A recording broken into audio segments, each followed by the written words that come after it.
It's been a very unsettling morning this morning. I got my first anonymous text saying that I was a Jew lover and he wanted to kill Bret Stephens. What? So, Bret, I open the question to my anonymous texter. So, How many have you received a lot of anti-Semitic texts and emails? yeah, I mean, one of the perils of being an outspoken pro-Israel columnist and a very proud Jew is that you get this sort of mail on a very steady, regular basis. Some of it just seems sort of run-of-the-mill anti-Semitic. Some of it has risen to the level of bringing it to the attention not just of New York Times security or before that Wall Street Journal security, but the FBI threats, that kind of thing. I mean, look, any of you who are synagogue goers, especially after Pittsburgh, know very well that we are moving to a place that the French have known for some time, where Jewish life, in order to be safe, has to exist under armed guard. And that is a new reality that we're confronting. That's the reality of being Jewish. I mean, if you ask yourself, if you're not Jewish in this audience, and you ask yourself, well, Jews occupy in many ways a very special and privileged place in America, in many respects, that's true. But it's worth bearing in mind that we are also, like other minorities, a threatened minority. And now the threat is coming at us in two directions. The first, obviously, from people like the Pittsburgh shooter, who represents the far right of American politics, deranged but far right.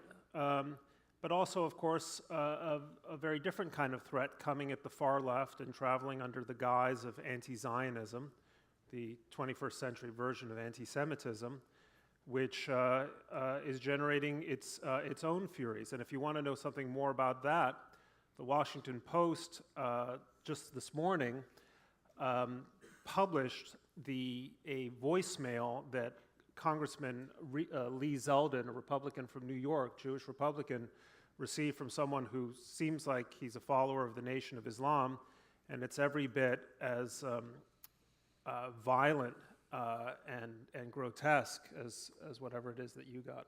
Thank you. Peter, so last week, Lord Mandelson, in a speech last week to the Oxford Union, the Malaysian Prime Minister said it was his country's right to deny Jewish athletes, not Israeli athletes, entry into his country. In his previous remarks, he said, hook-nosed and with distinctive sense of money. He didn't say Israelis, he said Jews. What's your comment? Sorry, the Malaysian Prime The Malaysian Prime Minister at the Oxford Union. Mahathir? Yeah. Thank you, Peter. Roz, would you like to comment? So they were denying visas to Israelis to participate in the Paralympics. And we actually ran a very hefty campaign on our social media. And the right to host the Paralympics has been denied now to Malaysia. Sorry? Thank you, Roz. And you live in London and Warsaw.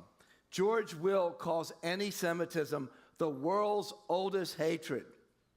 Would you comment that 9 out of 10 Jews in Poland have been targeted in anti-Semitic attacks? What do you mean by anti-Semitic attacks? It's broad. Oh, no, I mean, I'm Jewish. I live in Poland. I've never been attacked physically. And by email or text? So let me... Set the stage for Let us. me put it in a little bit of a wider context. One of the things that happens now online is that, thanks to the wonders of disinformation campaigns run by various countries and people, thanks to the nature of the internet, in which people can be anonymous and they can hide behind fake names and fake accounts, and they can even pump up news and make things appear to be more popular than they are. All kinds of conspiracy theories and hate campaigns are much more prevalent now than they used to be.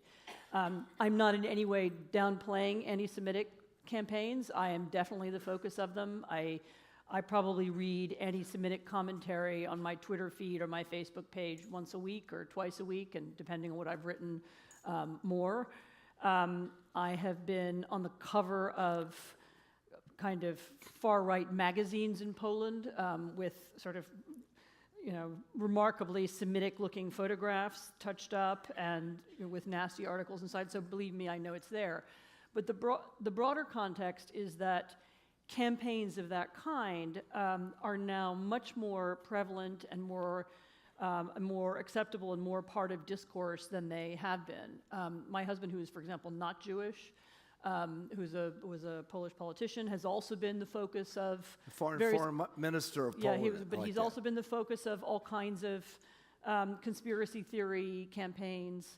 Other people I know who are, women on Twitter and Facebook also are attacked, in misogynistic campaigns. Almost anybody can now be attacked for almost anything, and so it's important to see it inside the broader context. And this is the problem of online speech. I think should lead all of us to begin to think again about what free speech and protections of speech are going to mean in the 21st century.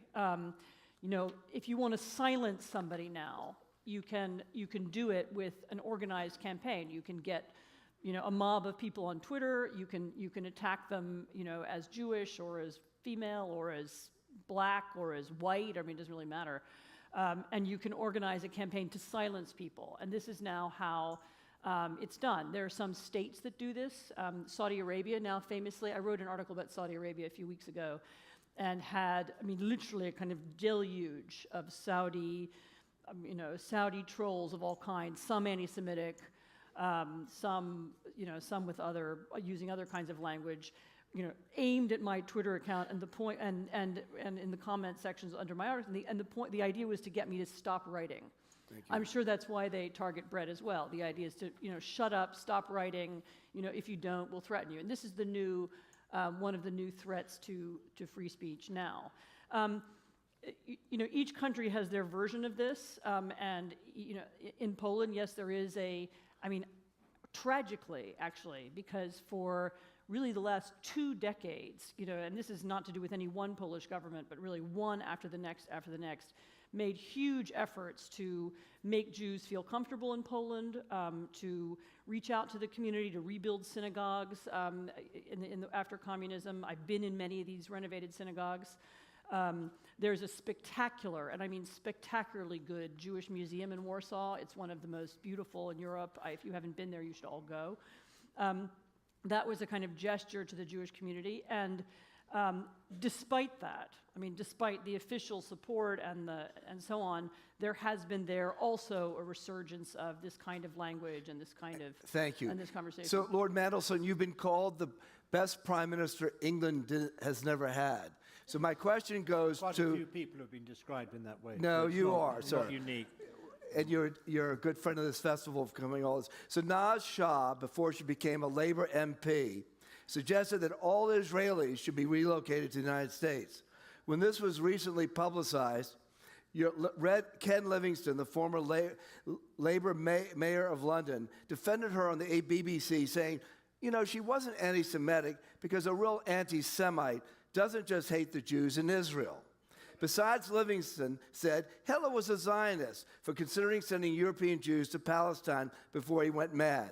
As a mayor, he praised a progressive, egotistical cleric who called the Holocaust divine punishment. Do you say, sir, that the Labour Party that anti-Semitism is staining the British Labour Party? Oh, it's a huge stain on my party, no question about that. But the outbursts that you've just described have opened up a huge debate in the Labour Party, and those who would consider themselves anti-Zionists, but basically as substituting the persecution of individual Jews with persecution of Israel, are people in the Labour Party who have been challenged. They have come under sustained attack by many, many others in the British Labour Party. So please don't go away with the idea either that anti-Semitism it predominates more on the left than the right in Britain or Europe. It doesn't. Or that the Labour Party in Britain has become a sort of anti-Zionist or anti-Semitic party.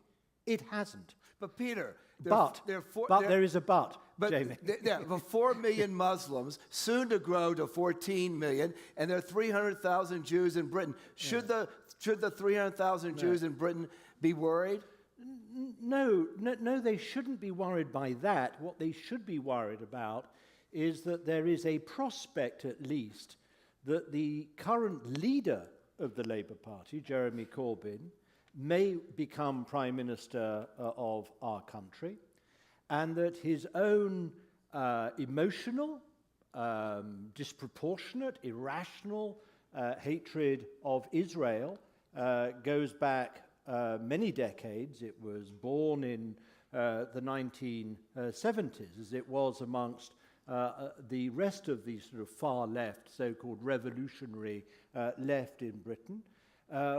And Jeremy Corbyn, much to everyone's surprise, including his own, I might say, suddenly found himself in rather bizarre circumstances actually elected leader of the Labour Party in 2015 with the support of many people who share his views, but many more of whom, as a result of his election, poured into the Labour Party and infect its grassroots. There's absolutely no doubt at all about that, them, their views.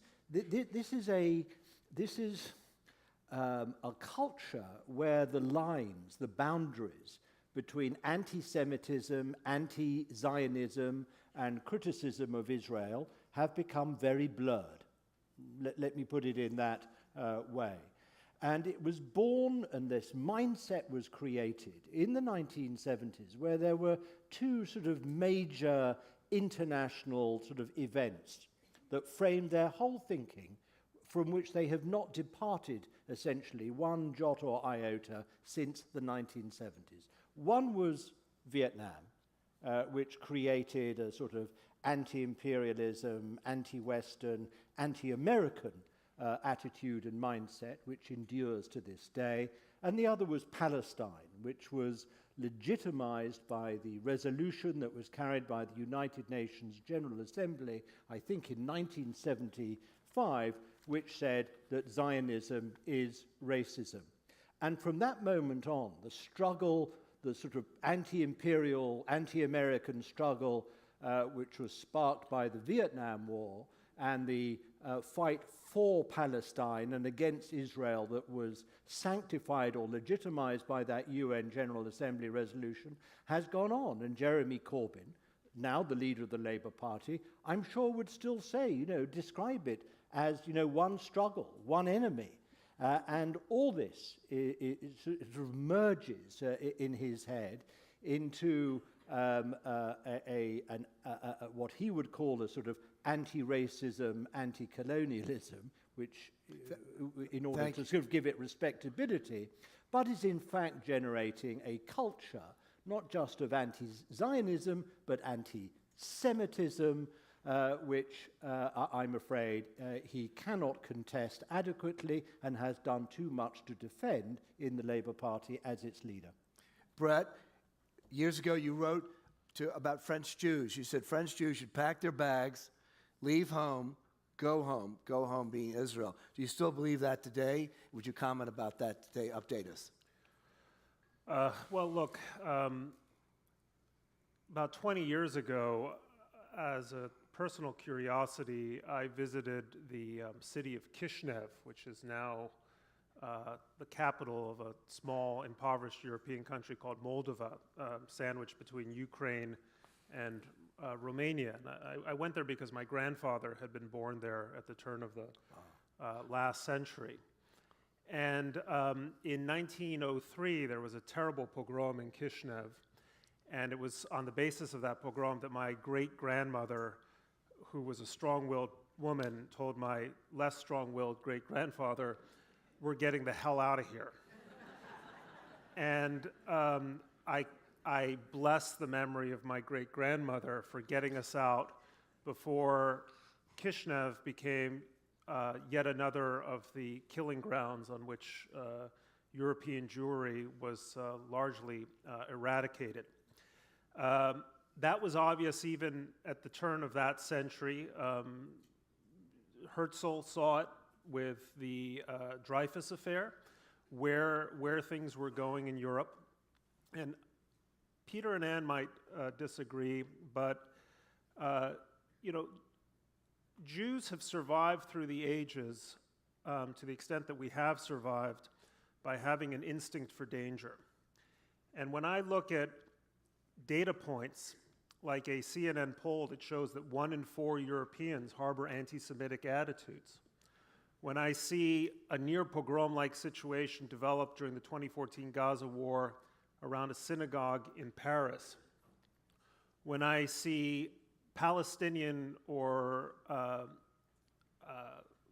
German Muslim protesters calling for Jews to go to the gas in modern-day Germany, this was just a few years ago, that instinct for danger, at least from where I sit, is aroused. You cannot safely walk through many places, many cities in Europe wearing a kippah. You cannot do it. And we know this because just about a year ago, a young Israeli Arab wanted to test that proposition. So he wore a kippah and found himself being beaten up by as it turned out, a Syrian refugee living in Berlin. So none of this is to say that, or not to say that the majority of Europeans would love to retain a Jewish population, don't want to see their countries descend or take the same trajectory they did 100 years ago.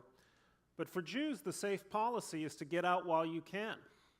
Get out while the doors are still open. Get out where Jewish life still flourishes and prospers, where the leaders of a major political party, and I agree, there is a wonderful,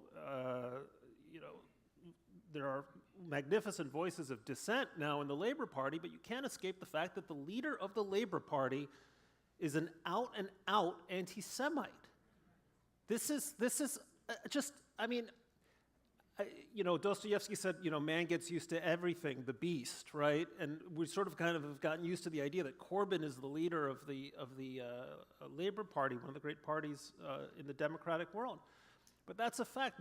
Marine Le Pen and the Le Pen movement, which is a fascist movement, came in second in the last French presidential election. A neo-fascist party, the so-called Freedom Party, governs in coalition in Austria. The AfD, which is a fascist party, is the third largest party in the German Bundestag. And Germany is the one country in Europe that really sort of imbibed the lessons of its responsibility for the Holocaust. So if I were a European Jew, I would be looking for every opportunity to make my way either to Israel or to North America, to get out. And the day of reckoning may never come. I hope it doesn't. It may be 40 years off, but take the advice of Bessie Beltzman, my great-grandmother. When you see the writing on the wall, you leave. Get out if you can. Can I just... So my family was not so lucky. My family actually, the doors closed for them. And we lost 80 members in the Holocaust. I'm a daughter of Holocaust survivors. And so the dog whistle, the noise of anti-Semitism is very loud and clear to me. That is why when you talk about anti-Semitism in the UK, we actually opened an office because of what was going on college campuses in the UK. And so we have actually averted many problems on college campuses there. One of the things we see is that if you have a Jewish program or an Israeli program, you may not be able to have it because there could be a shutdown.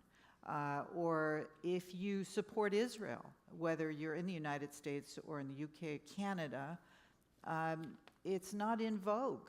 You know, you can't just talk about your support for Israel because of the atmosphere that's been created on far too many college campuses about the state of Israel and supporting the state of Israel.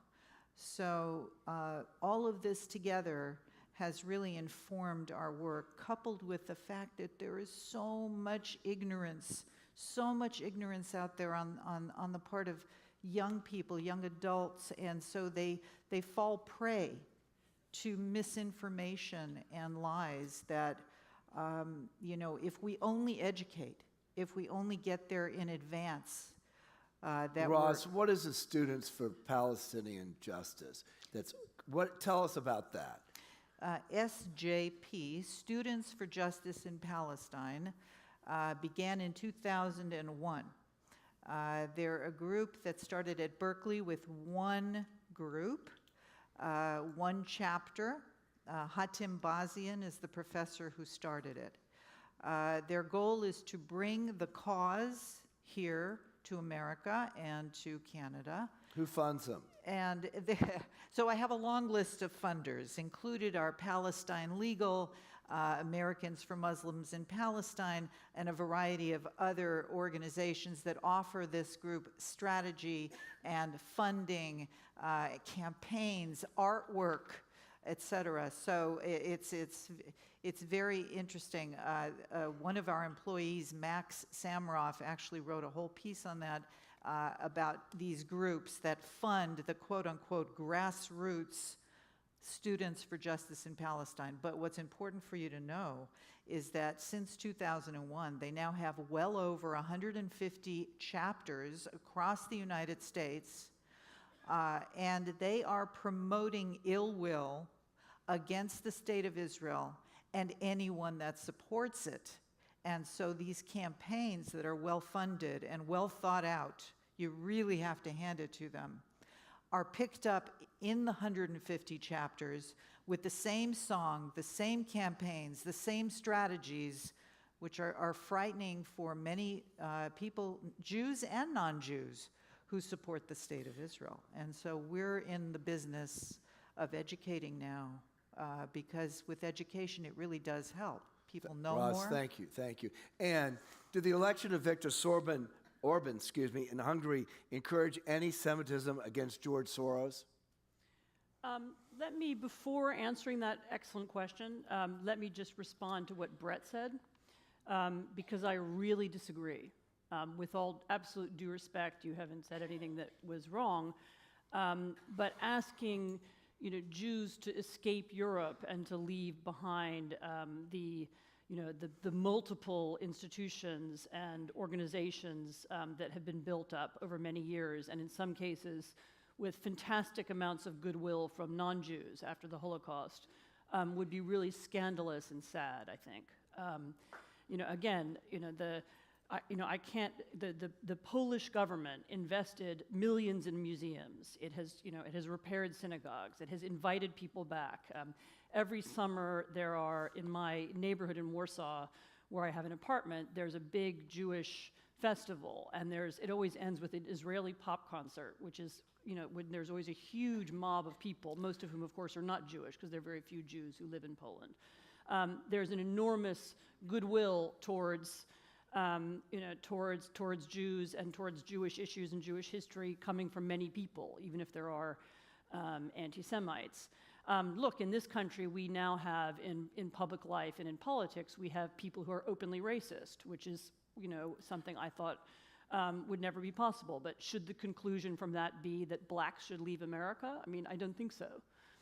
So I really feel that Jews should stay in Europe, should fight this scourge. A lot of it is coming from the internet, and it's coming from, as I said, these new forms of speech and disinformation, and these deliberately pumped up conspiracy theory campaigns. But if no one's going to fight them, then that's who's going to win. Going to Hungary. So Hungary is a very weird and particular case. Yes, I do think that Viktor Orban's use of Soros in his election campaign was anti-Semitic. Orban had previously been trying to win. I mean, had been trying to win by organizing Hungarians around the idea that they were being invaded by Muslims. So this is he started with an anti-Muslim campaign, and he ran that for several years. As that campaign began to lose steam, and it lost steam largely because there aren't any Muslims in Hungary, and it's very hard to whip up a lot of anger and hatred for something that doesn't exist. He could see in the polling that it wasn't working so well anymore, this line. Then he shifted to the idea that Soros and some kind of international banking conspiracy was out to get Hungary. And yes, I do think it was meant to, it's kind of like old familiar songs. It was meant to echo something that people knew from the past and seemed familiar. So his idea in general, and this is an authoritarian tactic that's unfortunately now being used in a lot of democracies, but his idea in general was to create national unity around a conspiracy theory, and that's something that's worked in other places. Thank you. So I want to go to the United Nations in 2018, and I want the panel to give us your opinions. 2018, the United Nations General Assembly condemned the Jewish state on 21 occasions, while practically ignoring North Korea, Myanmar, Syria, Iran, and Sudan. China has set up internment camps for Muslims, and Western leftists and Islamic State can only criticize the Jewish state. I'd love to hear your comments about this. Where do you want to start? Let me just briefly say. Briefly. Listen, there are very few writers I respect more than Anne Applebaum. She's a magnificent, not just a writer, but a wonderful human being. I disagree on this point. And the reason, look at just Poland.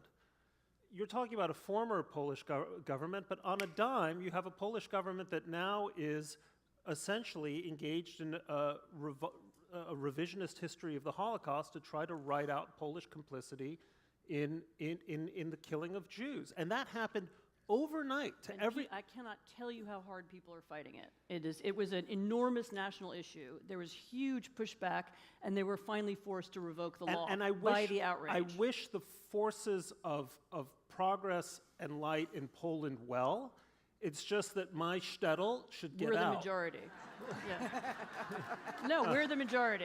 I hope you're right. I just hope. I hope you're right. Look, the UN is in many ways, on many fronts, a long-running scandal.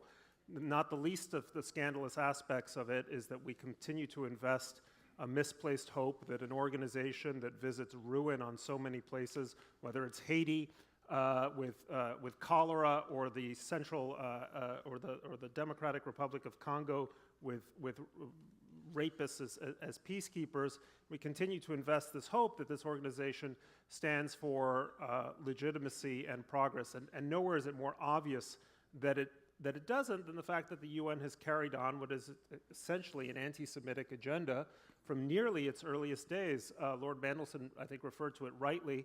This is the body that passed the infamous Zionism is racism resolution, and that seems to find fault with only one country in the world on a consistent basis, and that happens to be the Jewish state. And the sooner you withdraw that sense of moral legitimacy from the organization, I think the better it's going to be for everyone. I accept that the UN does some things that are important. It has convening powers that are important. But ultimately, I think you judge one way of judging the worth of any institution or any society or any country is the degree to which it is infested by anti-Semitism. And the UN has been a rat's nest in that regard for generations. So some people say it's not anti-Semitic but anti-Zionist when Norway pulls Israeli food products from its shelves. Yes, amazingly, they haven't pulled Chinese components from their shelves. And if they pull Israeli food products, what I would really ask them to do is also decide that they are going to boycott every life-saving Israeli invention. And then we'll see how things stand. I just have to tell you a wonderful little story. Amos Oz, the great Israeli novelist, died not so long ago. And Oz, of course, was on the left in the Israeli political spectrum, always in the peace camp. But the Norwegians were so anti-Israel, or many of the Norwegian journalists he encountered were so anti-Israel, they were shocking even for him. So I once heard him tell this story. He was being interviewed by a Norwegian journalist, and Oz was arguing in favor of a two-state solution between Israel and the Palestinians. And the Norwegian, was very anti-Israel, said, two states, why not a one-state solution? And Oz turned to the Norwegian and said, well, why don't you have a one-state solution between you and the Swedes? After all, you used to be one country as well. And the Norwegian, without batting an eyelid, with no sense of irony, said, Mr. Oz, you have no idea what the Swedes are like.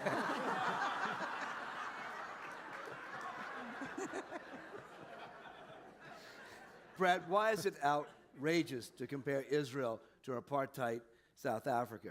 Doesn't this delegitimize Israel's existence as a nation? Listen, I mean, it's a slander, and it's simply false, and it's an injustice to the victims of apartheid just as much as it is an injustice to Israel.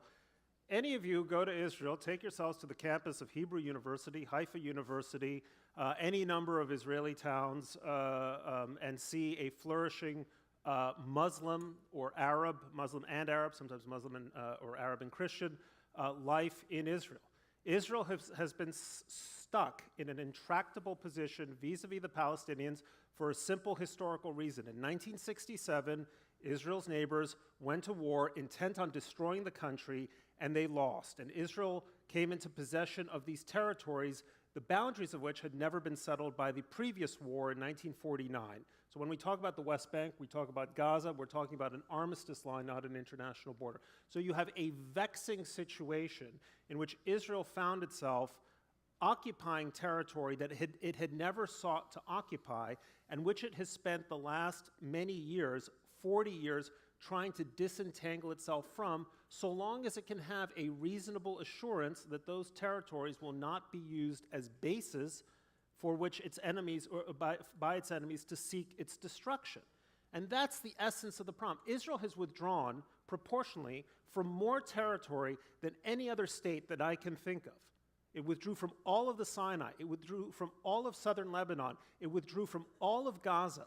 And it has withdrawn from almost every populated area in the West Bank. And all it is asking for in return from Abu Mazen, from the Palestinian Authority, is that it can have some reasonable assurance that a Palestinian state is going to resemble Costa Rica and not Gaza. But the problem is that it hasn't yet had reason to believe that those assurances are good. Now that's vexing, and honest people can have serious differences and decent differences about how Israel should go about dealing with its neighborhood. But to pretend that this highly complex and tragic historical situation really amounts to nothing more than than Israelis gratuitously making the life of Palestinians horrible, that's a slander. That's a slur, okay? Israel would want nothing more than to wash its hands of the Palestinian problem. They would like a Palestinian state living alongside of it in the same way that we live alongside of Canada, right? And we should be struggling and working towards helping the Palestinians achieve that. But so long as Palestinians prefer to vote for Hamas, which is sworn to Israel's destruction, rather than some version of, whatever, the liberals in Canada with a Justin Trudeau-style prime minister, then there's going to be a problem. And this is part, and I have to say one last point. You know, criticism of Israel, you just have to open the pages of any Israeli newspaper to see criticism of Israel. But when you start alleging that an entire country is deliberately trying to inflict gratuitous suffering on another country, that is bigotry, okay? That crosses the line. When you say, well, Israel is just killing Palestinians for the fun of it in Gaza, that's bigotry.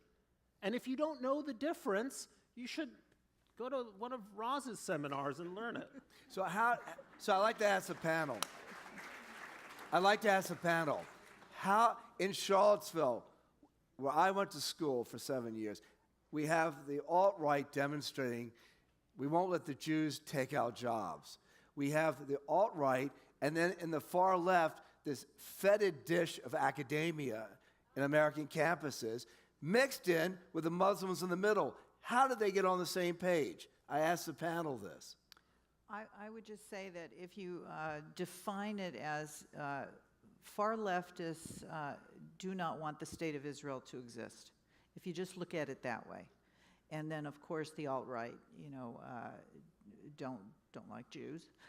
They don't like a lot of people, but particularly this whole thing is a big opportunity and always has been. This is nothing new. This is nothing new. But the Muslims in the middle, and the Muslims in the middle. Well, the far right includes the radical Islamists who don't want the state of Israel to exist, and you have a watered-down version of this being communicated on college campuses. Ask anybody who promotes the boycott movement against Israel, what is it that you want? What do you want? Do you want peace between Israel and the Palestinians? And they will not be able to answer. If you listen to Omar Barghouti, who is one of the founders of the BDS movement, he does not want the state of Israel to exist. This is not about peace between two countries. This is not. This is about the elimination of the state of Israel from the river, that's the Jordan River, to the Mediterranean Sea. From the river to the sea, Palestine will be free on top of where Israel is located, unfortunately. So when you hear that, it should be, you should get that right away. From the river to the sea is that dog whistle for the elimination of the state of Israel. This is not about peaceful living. This is about the complete elimination of the state of Israel. Thank you, Roz. Lord Mandelson. Jamie, I want strongly to agree with Roz. There is absolutely no point in engaging these people, the far left, in Europe, in a discussion about a peace process, in that part of the world. They are not interested in a peace process. They're not even interested in that part of the world, really. Well, they certainly don't know anything about that part of the world, but it has become completely symbolic for them of a greater sort of anti-imperial, anti-Western, anti-colonial struggle. They have absolutely no desire for anything short of the end of the state of Israel. So let's be absolutely clear about that. They do not, however, represent anything like the breadth or mainstream or majority swathe of people on the left who think completely differently. Completely differently. There has always been, the predominant view on the left in Europe has always supported the state of Israel. It has always had sympathy for and solidarity with the Palestinian people, and that's absolutely right to exist. And there has been a commitment of long-standing to a two-state solution. When I was an undergraduate in the 1970s, somehow the attractions of the revolutionary left didn't sort of quite capture my imagination. But I was an undergraduate. I went to Egypt, Lebanon, Syria, Jordan. I walked across the Allenby Bridge into Israel. I came back having spoken to a lot of people in Israel, many of whom were very critical. I mean, the sort of level of political debate in Israel about Israel, is tremendous. I mean, it's sort of living politics, living democracy. I came back and I wrote an article which was published in the Jewish Chronicle arguing for a two-state solution. This is in 1975 when I was an undergraduate. And I and the vast swathe of people who think like me on the left in Britain have never departed from that view, and we never will. You cannot have an argument, therefore, about a peace process or coexistence with people who believe that there should instead be one secular, democratic, i.e. Palestinian state. So let's be very clear about that, but let's also, Jamie, be clear that the fact that those people hold that view and cannot engage in a reasoned discussion about Israel should not prevent the rest of us evaluating Israeli government policies, actions, behavior in the way that we would do any other democratically elected government. It's just that I'm afraid that the people who you cannot argue with are people who frankly, as I said originally, are not criticizing Israel. They hate Israel, period. And that is not a sort of person with whom you can have any sort of sensible discussion But at all. is anti-Zionism a fig leaf for anti-Semitism? Yes, in many cases it is. The fact is that people, when people in their sort of anti-Zionist hatred and clamor, use language and imagery and portrayal of Israel, and then sort of turn it in, as we know that many of them do, into a sort of giant international conspiracy driven by power, lobbying, money, etc. We know what these people think. We know where they're going, and we know what motivates them. For many others, however, that is not the case. But let's be frank, their anti-Zionism and the way in which they make their argument and make their case about Israel has the effect and the impact of being anti-Semitic. And that is the problem that we're confronting in the Labour Party today. You can apply the definition of anti-Semitism to see whether or not what you're looking at is anti-Semitic. The definition, the 3 Ds that we teach students, do you know what you're listening to? Are you listening to a legitimate argument about policy? Well, that's not anti-Semitic, guys. But if it is a delegitimization of the state of Israel to begin with, if it's a double standard in the way that we're looking at the United Nations, or if it's the demonization of Israel, which you talked about intent, is it the intention of the Israelis to murder Palestinian children? Is it the intention? If you speak about it like that, that is anti-Semitism, because that's not what's going on, and that is bigotry. So you can measure it, you can decipher Ross, it. thank you. And what has concerned me, is there in Eastern Europe, where there's so few Jews, there's a rise of anti-Semitism. Why is that? I mean, they're not there. It has nothing to do with actual Jews most of the time. And what does it have to do with? These are conspiracy theories. These are ways of organizing thinking. These are the attempts to create fear. Create fear about foreigners, create fear about the outside. Other people are manipulating us behind the scenes. There's a secret cabal somewhere, in the back behind the stage, who's telling everybody what to do. It's evoking that kind of fear and that kind of conspiracy. And sometimes it's about Jews. Sometimes, more recently, sometimes it's about Muslims. Sometimes it's about others. But most of the time, it's about It's not about real people. It's not even focused on real people. It's the creation of a mythology. Thank you. Bret, we have a minute and a half. I'd like for you to sum up for us what you're feeling. Wait, I'm unclear about how Bret feels about anti-Semitism. I think he needs to clarify. Yeah. Are you for it or against it? Yeah. Yes, Let Lord Bret- Mandelson. Jamie, you should let Bret also put this into a wider political context of populism and what is going on in politics In 40 both seconds. the United In States. 40 this seconds. is about creating divisions. It's Yes, not an ideology. absolutely. It's a political device. It's a device, it's a tool. Rather than constructing a unifying message that you can unite the nation, it's about dividing people and gaining political advantage Create from scapegoats. it. It's Yep. on the left and it's on the right. Yep. So I have 15 seconds.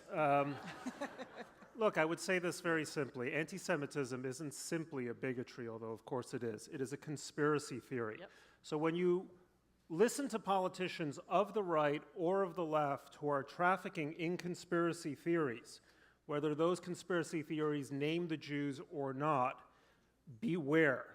Because ultimately that conspiracy is going to come back to a shadowy group that has been around since the dawn of time, and that shadowy group inevitably, or almost inevitably, is going to be the Jewish people. You hear a conspiracy, run away. You have to, and call it out for what it is. And I just say one more thing. You know, I think American Jews should take a lesson from African Americans, because after the civil rights triumphs of the 1960s, African Americans didn't sit still. They insisted that they weren't going to tolerate any expressions of racism, not simply in the legal sphere, but in the cultural sphere as well. Whereas Jews, many of us Jews, have been sort of arguing with ourselves about, well, is this really anti-Semitic or is it anti-Zionist? And you know, how, right? Take the advice of African Americans who stood up for themselves and said, we're not going to tolerate this barely covert bigotry against us. We are going to call you out. We are going to name you. We're going to shame you. We're going to drive this out of the public sphere. And we should be following that lead. It's so important, particularly now as the echoes and the sense that something dark is about to descend on us become louder and clearer. Thank you. Thank you. Thank you.